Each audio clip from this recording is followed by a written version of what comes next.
काय सांगता एकाच गावातील शेतकरी वधूवर विवाहाला 51,000चे बक्षीस।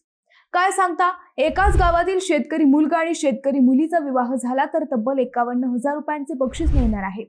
अहिल्यानगर जिल्ह्यातील हा अनोखा उपक्रम सध्या चर्चेचा विषय ठरत आहे।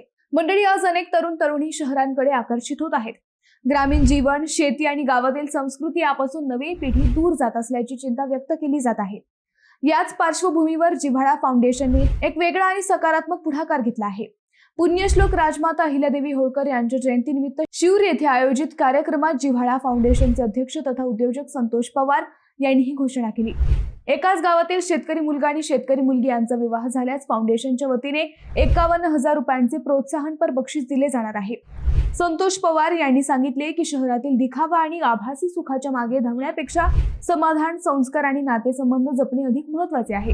शेतकरी कुटुंबे टिकली तरच ग्रामीण संस्कृती टिकेल आणि देशाची अन्न सुरक्षाही मजबूत राहील। मंडळी, ग्रामीण संस्कृती, शेती आणि कुटुंब व्यवस्था टिकवण्यासाठी अशा प्रकारचे उपक्रम कितपत प्रभावी ठरतात हे येणाऱ्या काळात दिसून येईल। पण सध्या तरी या 51,000च्या बक्षिसाची घोषणा जिल्हाभर चर्चेचा विषय ठरली आहे।